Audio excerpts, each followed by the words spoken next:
Mara Devlin didn't hear the monitor beeping or the nurses whispering outside the door. She only heard the sharp rip of paper as she stepped into the room. Her medical records, her private, personal records were torn to pieces and scattered across the hospital floor like someone had taken a snow globe of her life and smashed it. Gloria Devlin stood over the mess with her eyes blazing, her fingers trembling with self-righteous fury. "You're doing this on purpose," Gloria spat, shoving another shredded page toward Mara's feet. "You're letting your sister die!" Mara froze in the doorway, muscles locked. "Why would you tear up my records?" Raymond Devlin looked up from Tessa's hospital bed, his jaw set like stone. "Because these documents are your excuses. That's all you ever bring us, excuses." He stabbed a finger toward his older daughter. "Tessa is dying, and you're standing here acting like your life is hard." "Tessa is in liver failure because of years of drinking and pills," Mara said quietly, her voice tight. "I didn't cause that." Gloria lunged forward, so close Mara could smell the hospital coffee on her breath. "You're her big sister." "A real sister would already be tested. A real sister wouldn't hesitate." Her voice broke, turning shrill. "What did we do wrong with you?" Behind them, Tessa stirred, her skin yellowed, her voice faint. "Mara!" She opened her eyes, just enough to deliver the guilt like a blade. "I knew you wouldn't come." That landed hard. Raymond crossed his arms. "So? Are you going to step up for once?" Mara swallowed, trying to breathe. The fluorescent lights hummed in her skull. "I just walked in, and you're accusing me of letting her die? You shredded my medical records. What is wrong with you?" "What's wrong?" Gloria hissed. "Is that you think about yourself first. Always." Her voice rose to a dramatic, vibrating wail. "If Tessa dies, that blood is on your hands." Mara clenched her fists. "I just got here. You don't even know if I'm a match." "Doctor." Harper Lynn slipped into the room with a clipboard and a calm expression that somehow cut through the storm. "Let's take a breath, everyone." But Gloria wasn't breathing. She was spiraling. "She needs a partial transplant," she told Dr. Lynn, pointing at Mara like she was pointing at the solution to all her problems. "She's the only one who can save Tessa," Dr. Lynn gently corrected her. "We don't know that yet, and living liver donation is voluntary. No one can be pressured." "Pressure!" Raymond snapped. "This is family." Mara stepped back as the walls closed in. "You can't force me, but we can expect you to do the right thing," Gloria said, eyes wild. "Unless you're as heartless as you've always acted." Tessa let out a weak, pitiful cough. "It's fine," she whispered, dramatic as ever. "Just go, Mara. I'm used to you not caring." The guilt hit like a sucker punch. Dr. Lynn turned toward Mara. "Can I speak with you privately?" Mara nodded, desperate for air, and followed her into the hallway. The doctor's voice softened. "Are you okay?" "No," Mara whispered.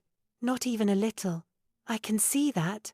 Dr. Lynn handed her a pamphlet about donor risks. "Donation is major surgery. It's months of recovery. It's dangerous. This has to be your choice." "My parents think my body belongs to Tessa," Mara muttered. The doctor paused, reading the tension in her face. "Does anyone at home respect your boundaries?" Mara let out a breath that trembled. "No, they never have." Dr. Lynn nodded slowly. "We'll talk more. But you should know. You have a right to say no." She walked back toward the ICU, but Gloria was waiting like a hawk. "What did she tell you?" her mother demanded. "That it's my choice," Gloria scoffed loudly. "Choice? That's how you talk when your sister is fighting for her life." Raymond stepped in close, towering. "If you walk away from this, don't you dare call us family again." Mara's throat tightened. "You can't threaten me into surgery." "Oh, we can," Gloria said. Because we raised you, fed you, paid for your school. And this, she pointed toward Tessa, is how you repay us. She might not even be a match, Dr. Lynn reminded them. Raymond rounded on her. Run the tests. She'll match. When Tessa saw Mara step toward the bed, she grabbed her hand with surprising strength. I'm scared, she whispered, eyes glistening with desperation that could almost pass for sincerity. I don't want to die. For the first time, Mara's resolve cracked. Tessa still had the one power Gloria and Raymond never lost. She knew how to break Mara from the inside. Later, outside the hospital, Mara dialed Cam with shaking fingers. They want your liver, he said, voice low, horrified. Mara, that's your body, not a family resource. I know, she whispered, but they're making it sound like I'm murdering her if I don't. You are not responsible for her choices. But Mara wasn't listening to logic. She was hearing her mother sobbing, her father threatening, Tessa whispering she'd die. Jade called an hour later. I swear, if your mum shows up at my apartment complaining about how selfish you are, I'm going to throw her off the balcony. Don't let them bully you into surgery. I'm not trying to abandon her, Mara murmured. You're trying to survive her, Jade corrected. Big difference. The next morning, Mara returned to the hospital. She had barely stepped into the waiting room before Gloria launched herself forward like a missile. You're getting tested today, she said. Not asked, commanded. Mum, I haven't decided. Decide faster, Gloria snapped. Tessa doesn't have time. Dr. Lynn gestured gently. Mara, you can follow me whenever you're ready. Raymond crossed his arms. She's ready. Mara's jaw tightened. I said I haven't. Gloria shoved a clipboard into her hands. Here, sign. Now. No, Mara said, pushing it back. Yes, Gloria shrieked, slamming it against Mara's chest. Do you want your sister to die? Raymond muttered. I'm ashamed you're even hesitating. A nurse looked over, uncomfortable.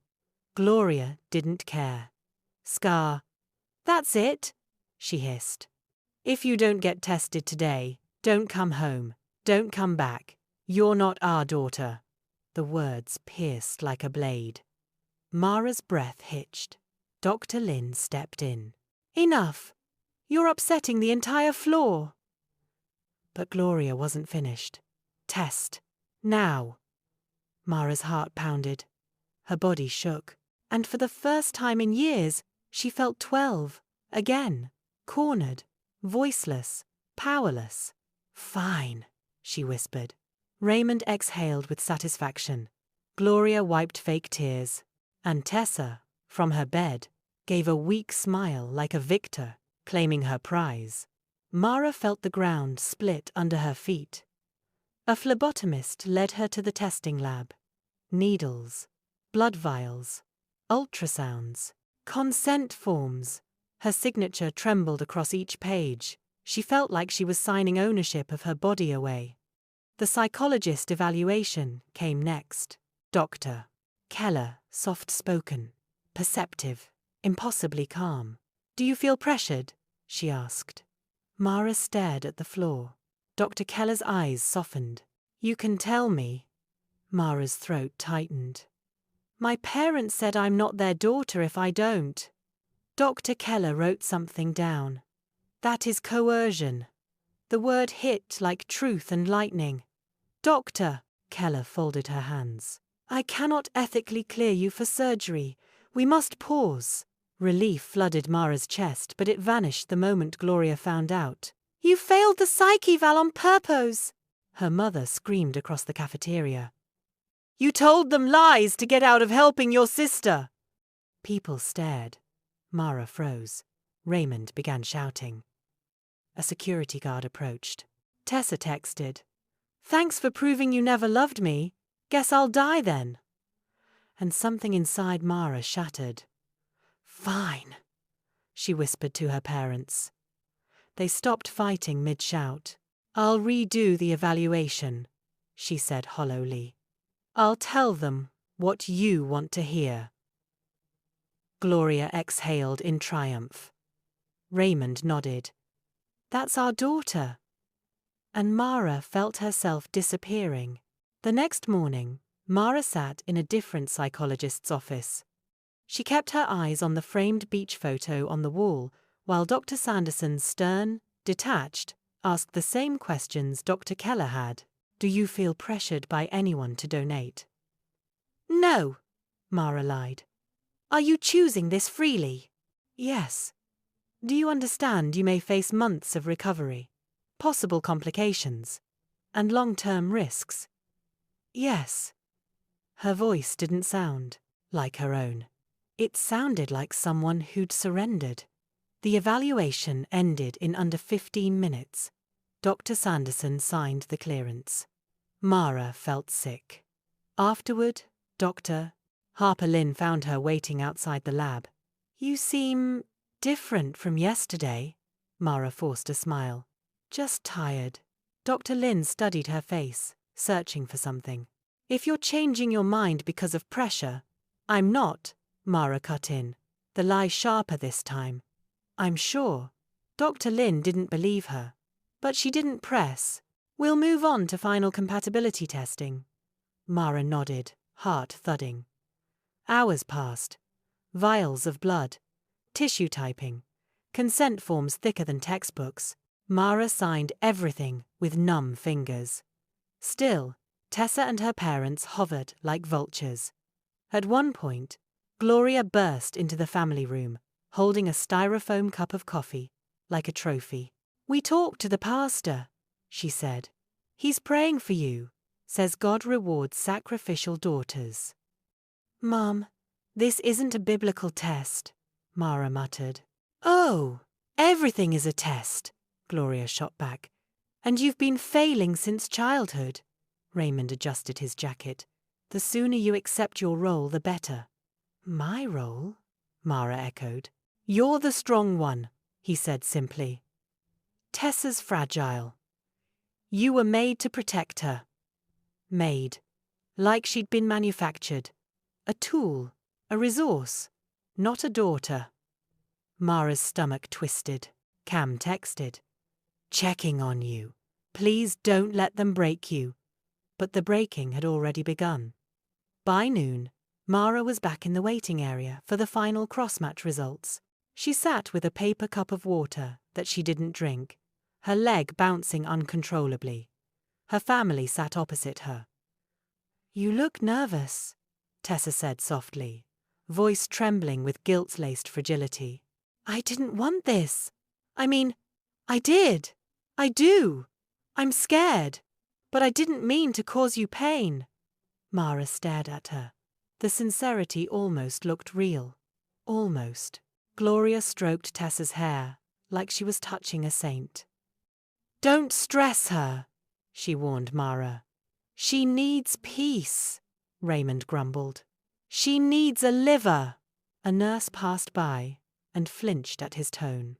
The hallway door opened, and Dr. Lynn entered holding a thin folder. Her expression wasn't readable, but it wasn't relieved either. It was cautious, neutral, too controlled.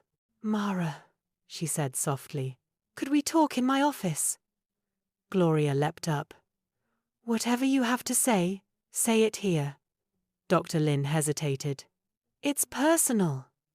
Raymond puffed his chest. "We're her parents. There is nothing personal." Mara didn't want a scene. "Not again. Just say it here," she murmured. Dr. Lynn nodded slowly. She sat, exhaled, folded her hands. "The high-resolution tissue typing is complete." The room froze. "You and Tessa," her voice softened. "You are not a match." Gloria let out a choked sob. "What?" "Run it." "Again? We already did." Raymond surged to his feet. "She's her sister. Of course she's a match." Dr. Lynn shook her head gently. She's not. The DNA markers don't align. Raymond's face hardened into something ugly. What do you mean they don't align? Explain. Dr. Lin inhaled slowly. Based on the genetic profile, Mara and Tessa are not biologically related. Silence electrified the room, the kind of silence that has teeth. Mara blinked, unable to process the words. Not related? Gloria's breath hitched. Her eyes widened, not with shock, but with fear. Real fear. Dr. Lin continued carefully. Medical history and compatibility testing indicate they are not biological siblings. I recommend you speak privately about this. Mara's voice cracked. What? What does she mean? Gloria collapsed into a chair, hand over her mouth. Raymond's fists stayed locked at his sides. Doctor, Lynn stood. I'll give you privacy. She stepped out. The room stayed frozen for a long, heavy moment. The clock ticked. A monitor beeped far away. A stretcher rolled past the door, but no one moved. Finally, Mara whispered, Mom. Gloria looked at her with tear-filled eyes that were suddenly older, smaller, defeated. She pressed her trembling fingers to her temples. We didn't want it to come out like this. What come out? Mara demanded. Raymond tried to steady his voice. This isn't the place. This is exactly the place, Mara shouted, her voice cracking. Tell me what she meant. Tell me now. Gloria let out a broken sob. You were adopted, Mara, when you were a baby. Mara felt the floor drop. Everything inside her went white noise. Adopted. Adopted? Raymond added stiffly. We raised you as our own. You owe us that acknowledgement. Mara stared at them in disbelief. You hid this from me? For 31 years? We wanted to tell you, Gloria said desperately. We planned to, but then I got pregnant with Tessa, and things got complicated. And what? Mara whispered. You forgot? No, we didn't forget, Gloria cried. We didn't want you to feel different. We didn't want you to feel less.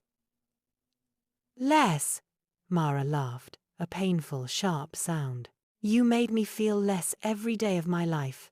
Tessa lay frozen in her bed, eyes wide. What does this mean for me?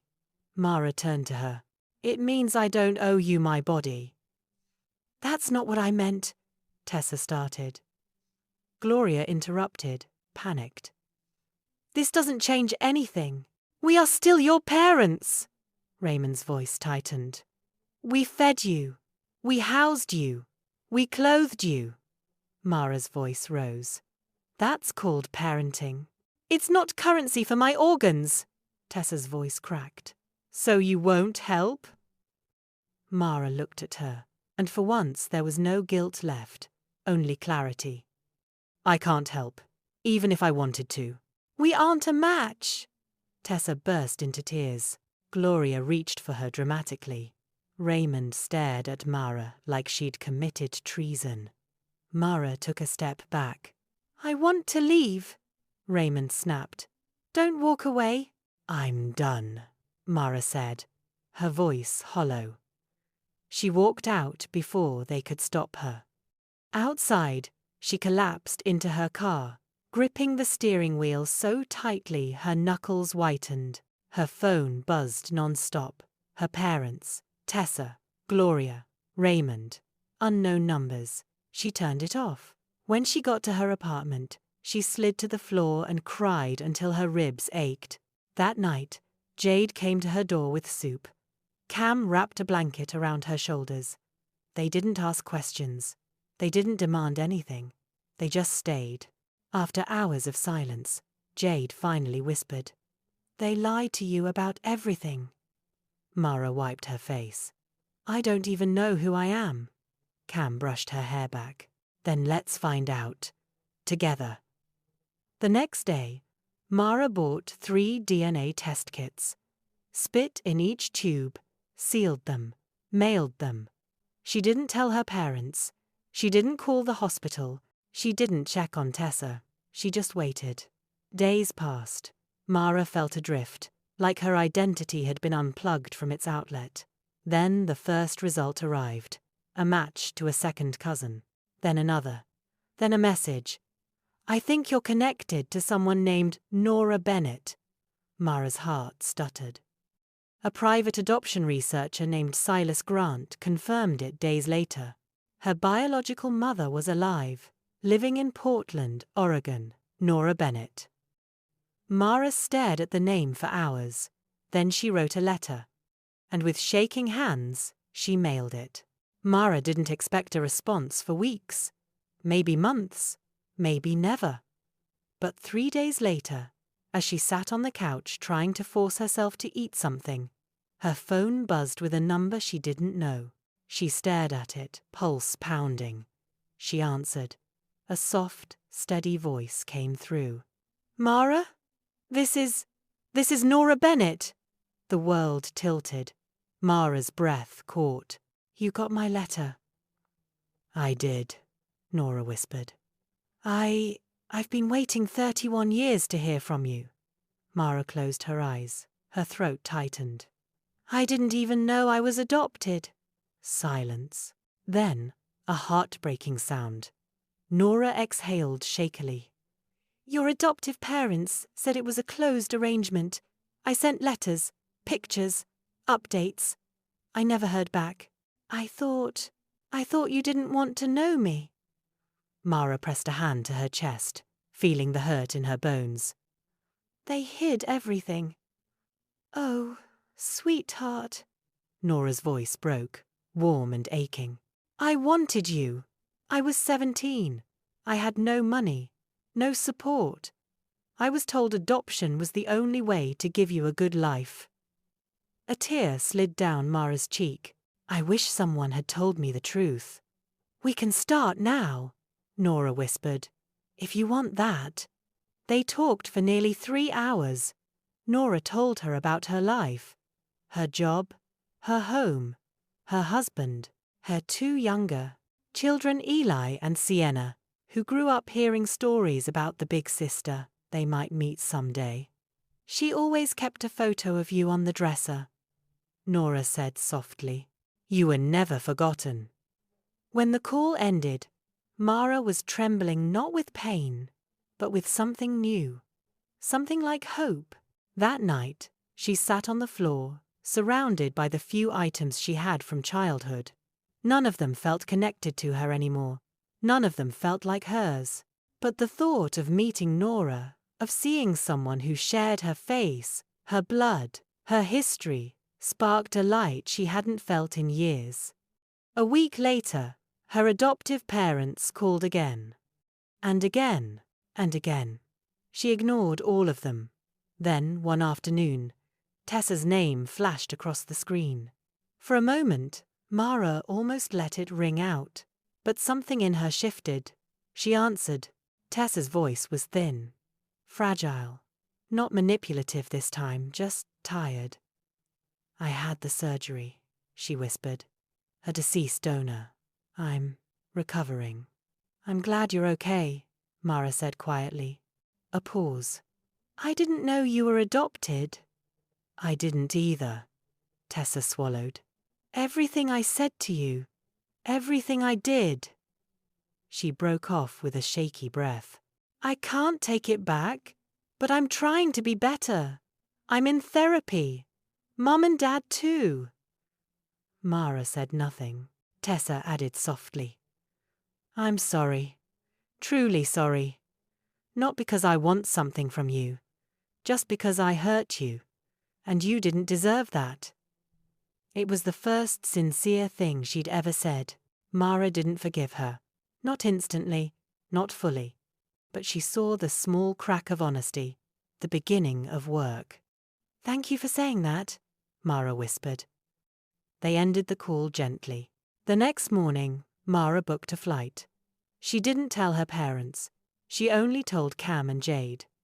And when her plane landed in Portland, she stood in the arrival hall, scanning faces, heart racing. Then she saw her. Nora Bennett, mid-40s, auburn hair streaked with silver, eyes full of emotion, stood with both hands pressed to her mouth. Their eyes met. Nora stepped forward, trembling. "Mara!" Mara walked toward her without thinking.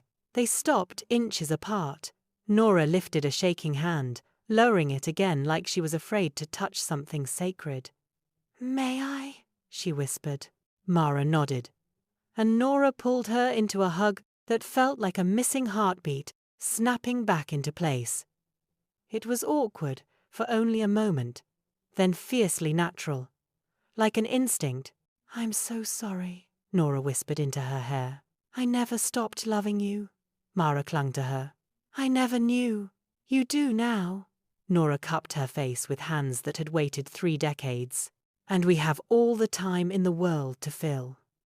Over the next hours, Mara met Eli, a tall, freckled artist with an easy smile, and Sienna, a sharp-eyed, curious, 21-year-old, who asked softly, "Do you want to see pictures of when Mom was pregnant? With you?" Mara nodded. Sienna brought out a binder, carefully kept, lovingly stored, filled with photos, letters Mara's adoptive parents had never passed along, small notes of love Nora had written over the years. As Mara flipped through them, Nora watched her with tears in her eyes. "You are not a mistake," she said softly. "You were not abandoned. You were loved, always." For the first time, Mara believed it. She stayed an extra week. She cooked dinner with her siblings, sat on Nora's porch, learned stories about her grandparents, her medical history, her origins. The puzzle pieces of her life finally fit. When she returned to New York, she felt grounded in her own skin for the first time. A few days after her return, her adoptive parents asked to talk. She agreed, but only at a neutral cafe. Only with boundaries. Only with control. Gloria arrived early, hands trembling. "I know we handled things wrong," she whispered. "We loved you. We were scared." "Scared of what?" Mara asked. "That you'd leave us if you knew," Gloria murmured. "That you'd love her more." Mara shook her head.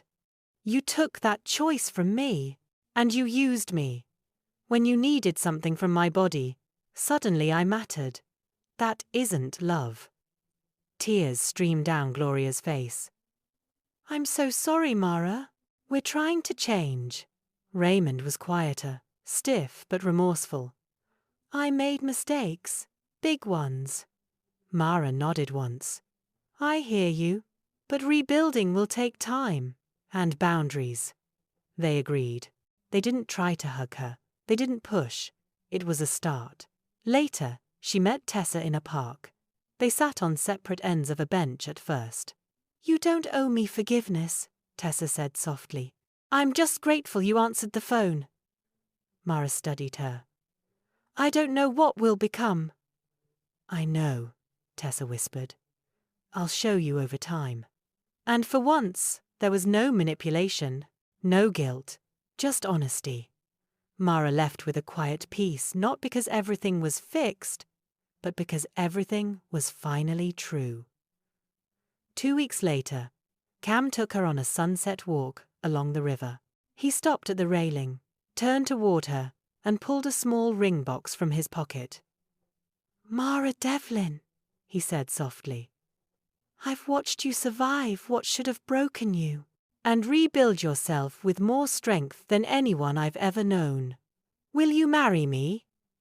Her breath hitched. She didn't hesitate. "Yes," she whispered. 1,000 times yes! He slipped the ring onto her finger, and for the first time in years, her future felt like a door swinging open instead of closing shut.